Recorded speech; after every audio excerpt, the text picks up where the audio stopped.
Hi, welcome to another special edition of Transit Unplugged. I'm Tris Hussey, editor of the podcast, and this week we have METROspectives from Metro Magazine.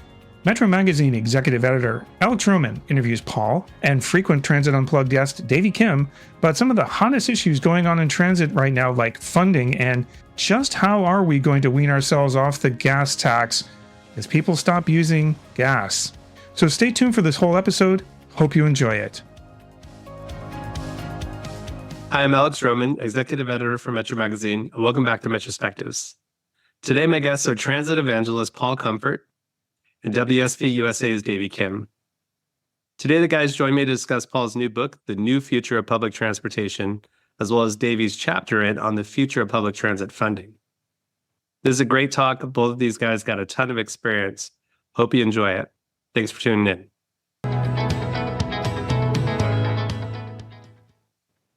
Well, thanks for joining me today, guys. How's it going? Excellent. Doing great. Thanks, Alex. Good. So we're here on the occasion of another Paul Comfort book. Paul, can you talk a little bit about the book you have coming up and you know what you tried to capture in this one? Boom, baby. 6 books in 6 years. Yeah. And thanks to guys like Davey Kim, this one is back to #1 on Amazon. So very happy about that. Basically, the idea behind all my books, Alex, and this one in particular, is I like to highlight trends in the industry and talk to the most, experienced and people with the most expertise in the industry about it. So that's what this book is.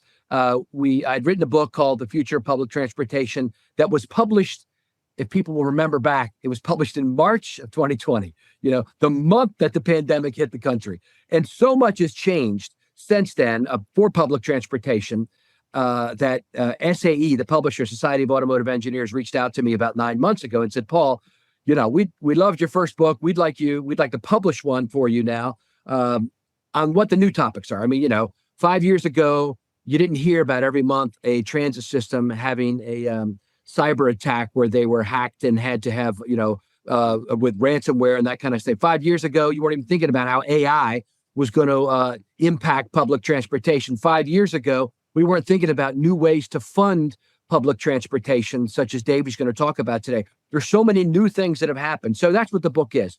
30 chapters broken into 5 categories. One category is all about people. The next is about what our modal futures are going to be. What autonomous vehicles, what's integrated mobility, what's the future of paratransit, what's the future of mobility as a service. That's a term that's kind of fallen off in its usage in our industry, but it still is active. What's the future of zero emission fuels? There's another one, right? Nobody was talking about hydrogen fuel 4 or 5 years ago. Now it's the hottest topic, literally it's explosive, like they say in the industry. And then data, funding and faring, which is what Davey's is, and then geographic future. So it's a great way to look at what's happening around the world with a focus on the United States. I would say most of the chapters are focused in North America, but we have chapters from all around to say what is happening right now. And the last thing I want to mention about the way it works is there's 30 chapters about 30 different topics, like I mentioned. You don't necessarily need to read this straight through like a novel. My suggestion to people is look at the table of contents and find the 5 or 6 chapters in areas that you might be interested in. For instance, Mohammed Mezgani takes a look at the global view of public transportation. He's the head of UITP. Dr. Karen Philbrick talks about workforce shortages. So you may grab a chapter about something that interests you, or maybe you're looking at your transportation trust fund in your state and you're like, crap, it's going dry because we're only relying on gas tax. Well, then you need to read the chapter that Davey Kim wrote about some new ways we're funding transit. Right.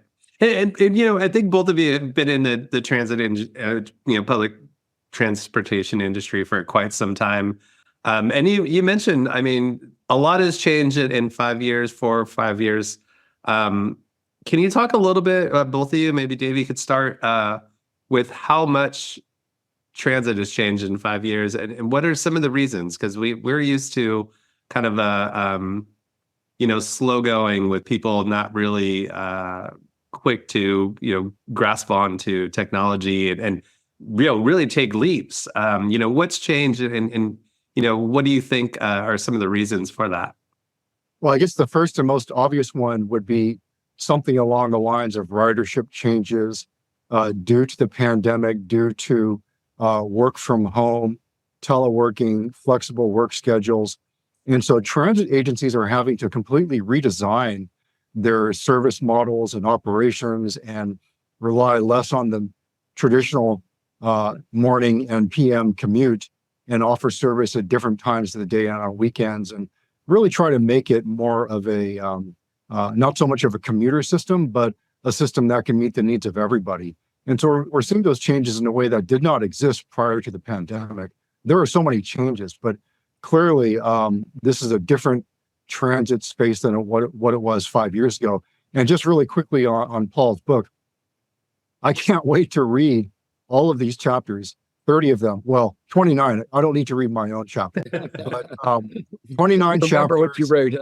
Yeah, 29 really interesting, fascinating topics, and such important areas that we need to better understand.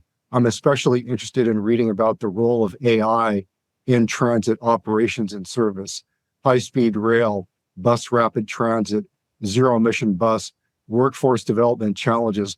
All of those and so many others are so important. And so I'm really excited to dive into all those chapters and learn from our peers. Right. And Paul, what do you think's changed? I mean, I'm sure 10 years ago you would have heard AI and been like, yeah, get out of here with that. What do you think has changed kind of the, transit taking on innovation a little bit more and being a little more forward in that? Yeah. This is maybe a little esoteric, but I really think what's changed is we're in a different environment today than we were 4 or 5 years ago as a society. The pandemic was a gut punch to public transit, but also to society as a whole.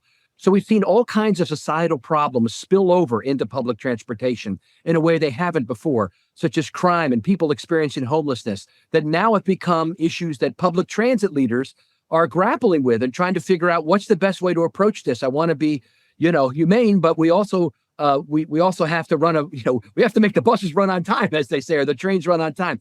So this whole environment, while keeping in mind the subject of my chapter, that really the heart that all of us need to be operating from is a heart of compassion. I love the quote from Martin Luther King, who said, everybody can be great, and everybody can be great because anybody can serve. And I just think that's so good, and that really what we're about in public transportation has not changed. We are about service, service to people who maybe can afford another way, but we want them to get off the road and have less congestion. Service to people with disabilities who maybe have no other way to get where they're going, or service to my grandmother who may, just not be sure about driving at night anymore and wants to take public mobility. So we need to always remember what is at the core has not changed, which is service to others, motivated by compassion. And then how do we, all these different things that Davey just mentioned, all these new technologies, how do we put them in service of our core mission? Great. And Davey, let's get into Davey's chapter on your book. I know that it's a big one as far as public transit. I think, we're solving the innovation. We're finding new ways to move passengers, to build transportation systems. Public transit itself, though, is funded by the Highway Trust Fund. And we all know about the issues with that. So can you talk a little bit about your chapter and how you delved into that subject? Sure. Well, let me start with a really high-level comment, and then we'll get into the chapter. Great. At a high level, and you can ask any transit agency executive, funding for transit is a perennial and annual slog. It is a challenge. Paul, I'm sure you felt like a professional fundraiser when you were running the agency. Pass around the tin cup, scrape enough dollars to keep your operations and systems and services running, not to mention capital improvements. It's a real challenge.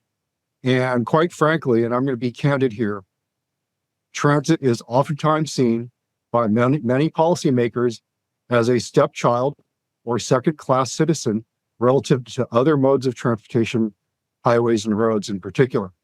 And there are exceptions, of course, but that is oftentimes the case. And so from a pure political standpoint, transit does not compete at the same level as highways and roads. not a reflection of transit. It's a reflection of priorities among policymakers. Now, on the chapter itself, I talk about the looming crisis, and that is facing the gas tax at the federal level, but also at the state level too. The gas tax is dying a slow death. Its days are numbered, and everyone knows that. It's no secret. And it's time to pivot away from the gas tax into something different. And a lot of states have been doing pilot programs looking at a road usage charge or mileage-based user fee, where you pay by the mile instead of per gallon when you fill up your car. And so many states have been doing pilot programs. The federal government is about to do a national pilot, as they are required to do under the infrastructure law. They haven't done it yet, but they will, probably in the next couple of years. And that will demonstrate at a very large scale the viability of a road usage charge. And that's going to be a really important test. Now, to be sure, transitioning from the gas tax, which has been the revenue method for literally 100 years, to something new will not be easy. It will come with a lot of pain. There are public acceptance questions. There is the question of political viability, political support, or maybe lack thereof. And change is just plain hard for most people. We're wired. Humans are wired to maintain the status quo. We humans do not like change, and so this is going to be a painful change, but it must happen because everyone knows, it's no secret, that the gas tax is pretty much dead.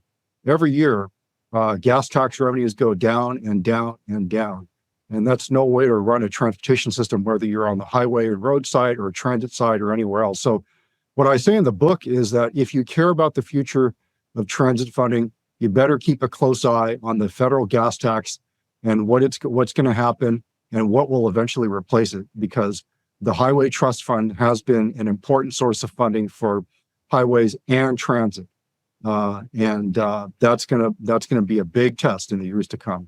Right. And Alex, as you haven't mentioned it yet, but I'm sure you did it in the opening. Both Davey and I led statewide agencies. Davey was basically the Secretary of Transportation for the state of California, and I was head of the Maryland Transit Administration. And we both relied on our state transportation funding trust funds. And so, like, for instance, in Maryland, where I'm at, it was the gas tax, it was corporate income tax, it was MVA, Motor Vehicle Administration fees that all went into this. And there were some other fees that went into it as well. But the reason that it's going down is actually a positive.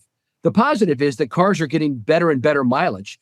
Cars are getting 30, 35 miles to the gallon, whereas, we remember, Davey and I remember, maybe you do, Alex, back in the days when, a big 8-cylinder car might get 12 miles to the gallon or 15, and those days are no more. And so people don't have to fill up as much. Plus, add on to that, people that are getting electric cars who aren't getting any gas. And it's not really fair for for them not to pay anything for the roads and for transit, and everybody else has to. So it's really a fairness and an equity issue as we look at how to transition. I think the one thing that people are going to be scared about is, and I'd be interested in your take on this, Davey, is that, we don't want to get taxed twice. We don't want to have gas tax and a road charge. And I think some people are afraid that, once the government gets their hands in something, it's going to be very hard for them to get it out. And so how are people addressing that, Davey? Not to take your job, Alex, but... Yeah, no, that's a good question. Especially here in California, I think people, we voted in for some of these gas taxes, and now we're paying $5, close to $5 regularly. And people are like, hey, when did I agree to pay for this? And, in fact, we did. So, yeah. And so we have a messaging challenge.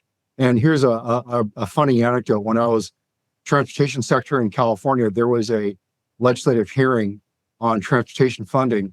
And a legislator, who shall remain unnamed, basically said, I cannot believe the state of California is looking at enacting a road usage charge. We already pay so much in gas tax. This amounts to double taxation. What the legislator didn't realize is that a road usage charge would eventually replace the gas tax. So it is not a case of double taxation. But if a legislator believes that's the case, that will also be true with the general public. And so we have a lot of educating to do.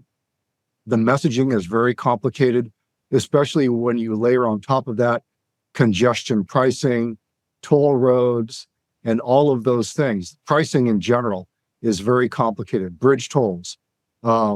People feel like they're paying way too much. And so we have to come up with a better, more simple way to explain why it is people are paying or will pay all these different fees, and what is it going for, and how do they benefit from it? What's in it for them?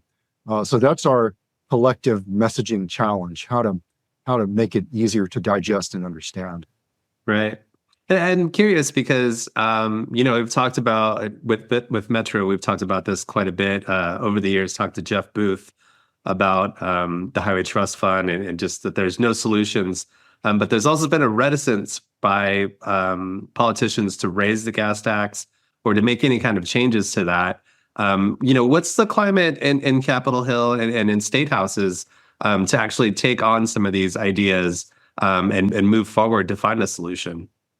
Well, on Capitol Hill, there is no more talk of raising the gas tax. That is dead.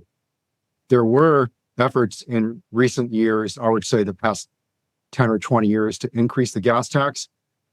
Lack of political support, too politically controversial. Now that issue is off the table. That's not being talked about anymore. Now, at the state level, some states have indeed raised the gas tax in recent years, California being one of them, and many others too, including states led by Republican governors and Republican state legislatures. But even that will not be enough. In fact, in California, the Legislative Analyst's Office has estimated that gas tax receipts in California will go down dramatically in the next decade or so. Even with that gas tax increase that was enacted less than 10 years ago, it simply does not pay for everything the state needs.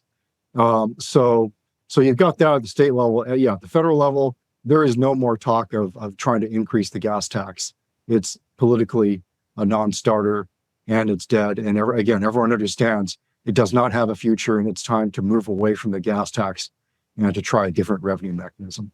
Yeah. And Alex, here in Maryland, there's a task force formed by the governor and the legislature that includes a lot of them that is looking at the exact same thing Davey's talking about. Is because remember, it's not just paying for public transportation, it's also paying for roads and highways and a lot of other infrastructure projects, bridges, et cetera. And so as that trust fund continues to dwindle because people are driving less, and in addition, it's the hybrid work schedule, right? People aren't driving into work 5 days a week anymore. They're working sometimes 2 or 3 days at home. So all these factors are leading to less and less funds going into it. So a lot of states and localities are doing what Davey's talking about at a national and state level.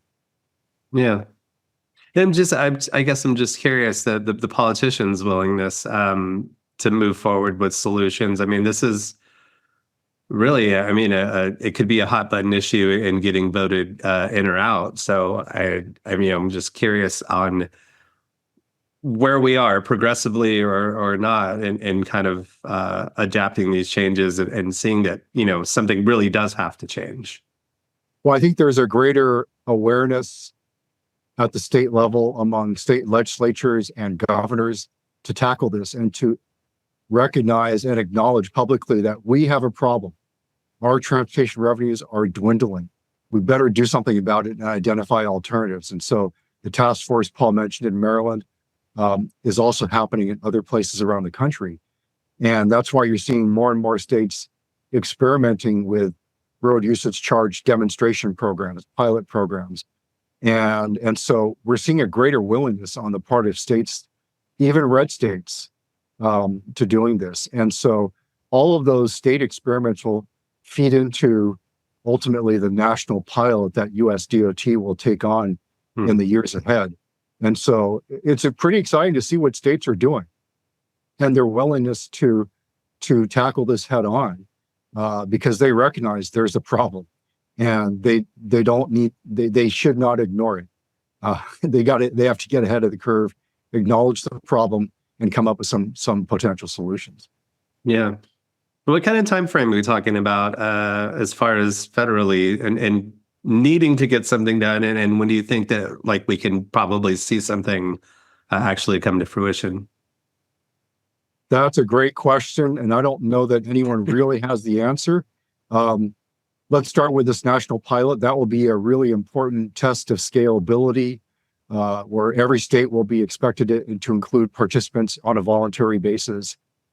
And there will need to be a lot of coordination between the Treasury Department and US DOT in terms of collection. And without getting into the technical details, there's so much to iron out. And so it could be a while before there is a full-scale pivot from the federal gas tax to a federal RUC system. It could be a long time, a decade, 2 decades, 3 decades, who knows? But it's going to be a transition, and it's going to be a complicated one at that. Yeah. And both of you have mentioned kind of states taking on this this kind of, I'm not going to say burden, but this challenge of changing things. Are we talking about any states in particular that we've seen positive results or have seen something that is positive toward maybe being adopted on a federal level? Yes, and I'd like to call attention to a couple of red states that are really seen as pioneers in the world of RUC. They are Utah and Oklahoma. Not progressive states by any means, but I love what Carlos Braceras talks about a lot. He's the director of Utah DOT. He's asked this question all the time. You represent a conservative state, and a road usage charge is a form of taxation which goes against conservative principles. And a road usage charge requires the tracking of people's mileage, which could be seen as an invasion of privacy, which is a violation of conservative principles. Why are you doing this? And I love his answer. He said, well, we believe in the user pays principle. If you benefit from the system, you pay for it. And we also believe in pay as you go. We have so many transportation investment needs in Utah. We're a growing state. And we're not going to burden future generations with debt and other expenses. We have to, if we want something, we're going to pay for it now. And we're going to find a way to pay for it now.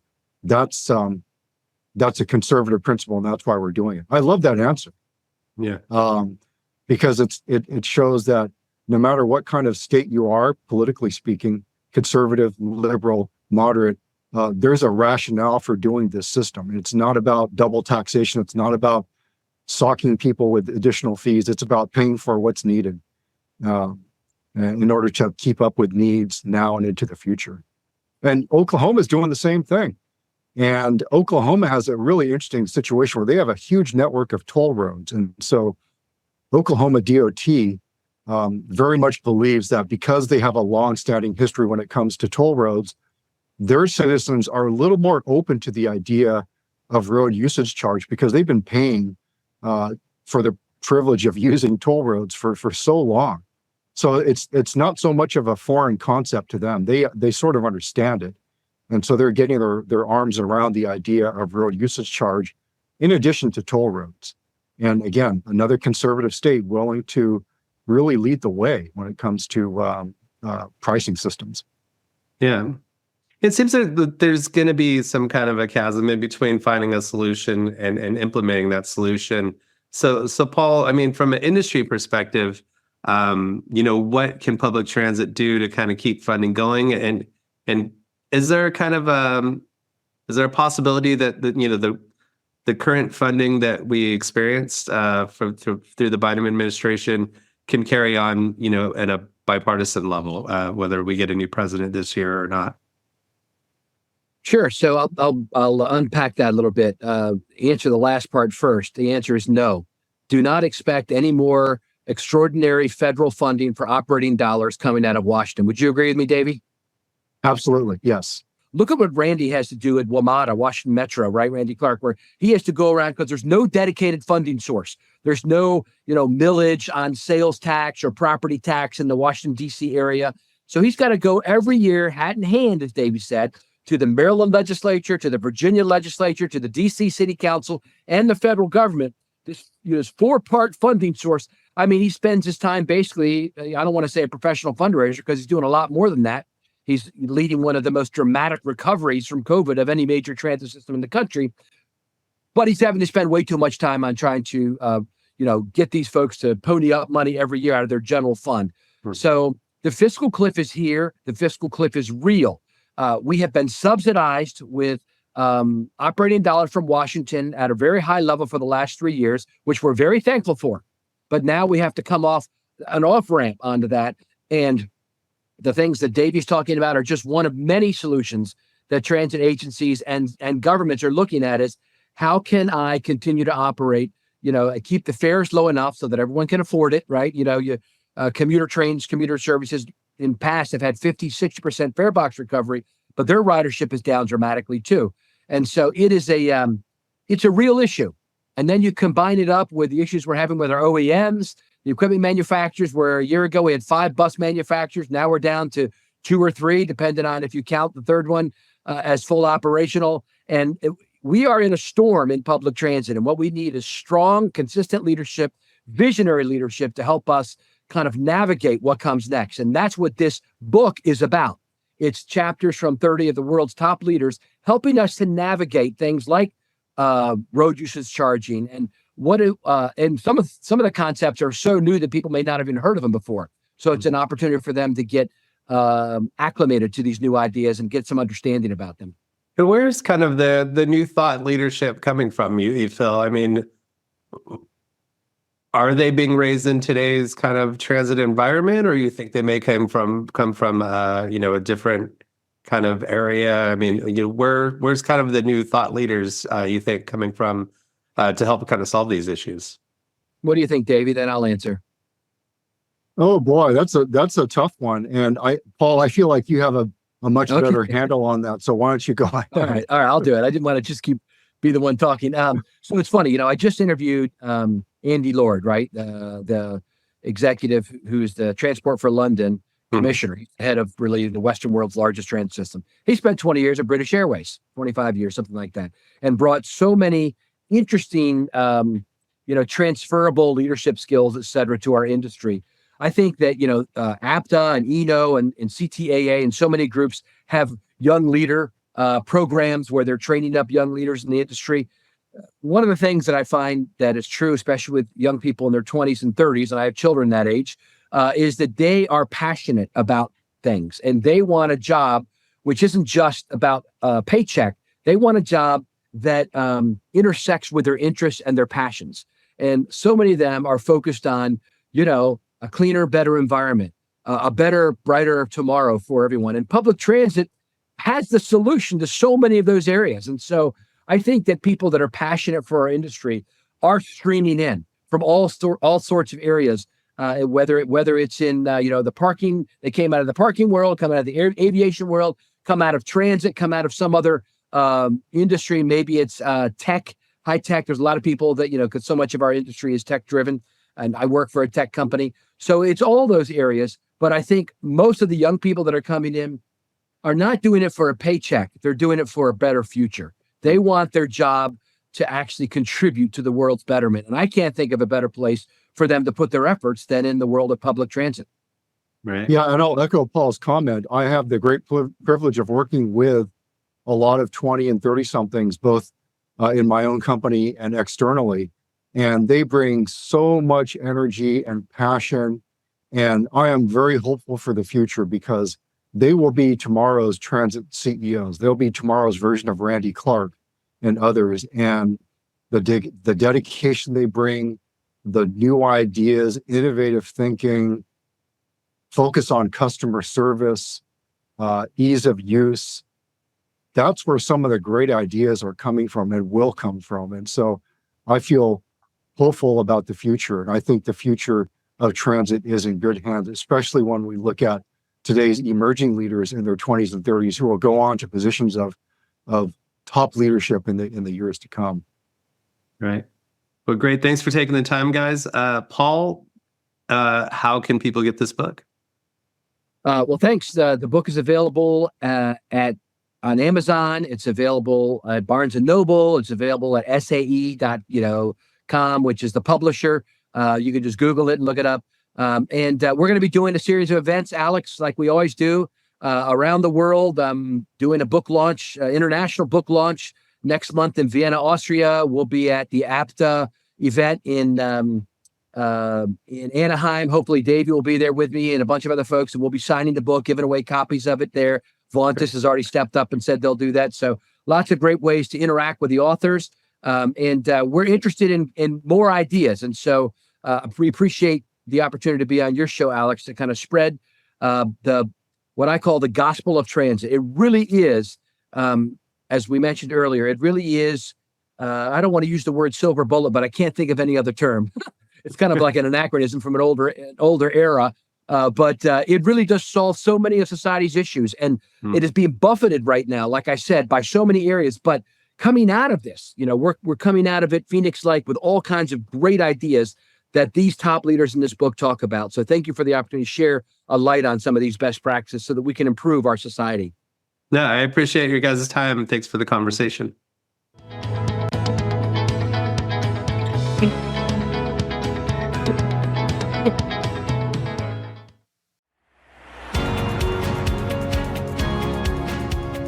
Thanks for listening to this special Transit Unplugged episode. We're back to regular programming next week with an episode Paul recorded live and on location in Sacramento, talking with Sacramento Regional Transit CEO Henry Lee about his agency and everything that SAC-RT is doing, which frankly is pretty amazing. We hope you've been enjoying these special episodes we've been bringing you lately. And if you have ideas for other special episodes, just zap us an email. Email us at info@transitunplugged.com and we'll take it from there. Transit Unplugged is brought to you by Modaxo. At Modaxo, we're passionate about moving the world's people. And at Transit Unplugged, we're passionate about telling those stories. So until next week, ride safe and ride happy.